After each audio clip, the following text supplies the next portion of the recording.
Could the possibility of LeBron James coming to the Bay Area to join the Golden State Warriors and attempt to help Steph Curry win his fifth championship ring be more than just a pipe dream and actually a reality? Well, Tuesday is the closest we've been to having this actually be a reality. It all started on Monday when Shams Charania reported that Draymond Green is declining his $27.7 million player option to become a free agent, which would give the Warriors flexibility to pursue LeBron James in free agency and Anthony Davis via a trade with the Washington Wizards, with the consensus being that Draymond would likely work out a new deal with the Warriors. On Tuesday, Shams reported that LeBron James will play in the 26-27 season, won't retire, which we all pretty much knew would happen anyway, but not with the Los Angeles Lakers. And then the Lakers had a whole thank you LeBron tweet where LeBron himself quote tweeted it, saying it was an honor playing for the purple and gold, an honor being an LA Laker, which of course he did give them a championship in 2020 in the bubble. Played for them for 8 years, had a lot of success, only the one championship, but still a lot of success. Although he'll never be as loved by Laker fans as Kobe was, he'll still have a special place in the hearts of quite a few Lakers fans. Does LeBron actually want to join forces with Steph and Draymond and Steve Kerr? Now, Draymond and LeBron have actually been surprisingly, despite their beefs on the court for years, the last few years they've been best of friends. And Stephen Curry and LeBron have always showed mutual respect to one another. They were teammates during the 2024 Olympics, which was also coached by Steve Kerr, and they won a gold medal together. Showed a lot of chemistry there.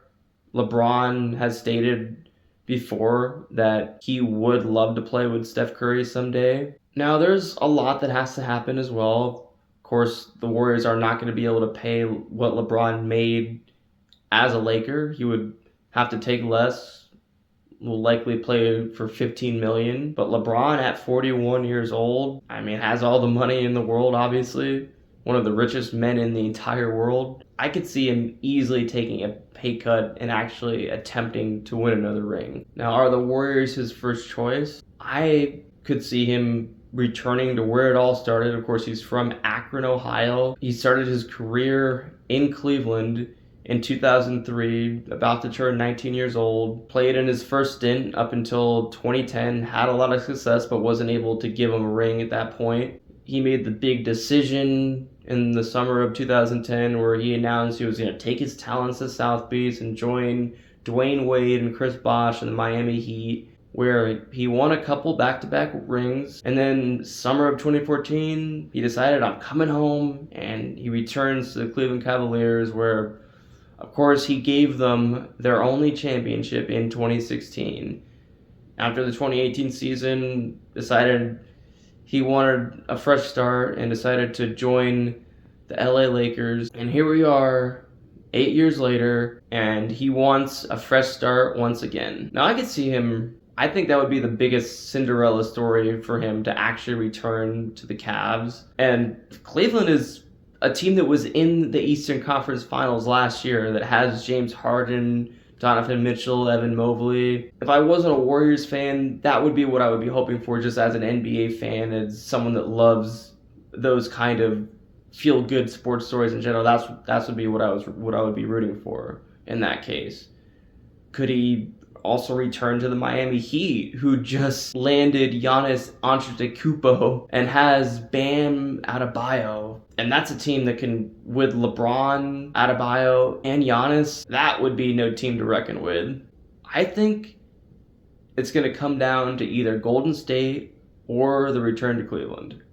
Now, if the Warriors were able to land LeBron James, it would be a hell of an old team, with Steph turning 39, 38 right now, going to be 39 in March. He hasn't been as healthy as he was just a few years ago. He's dealt with the runner's knee injury for a lot of last year, missed significant time. You have Jimmy Butler, who's 36 and isn't going to be healthy till maybe December at the earliest.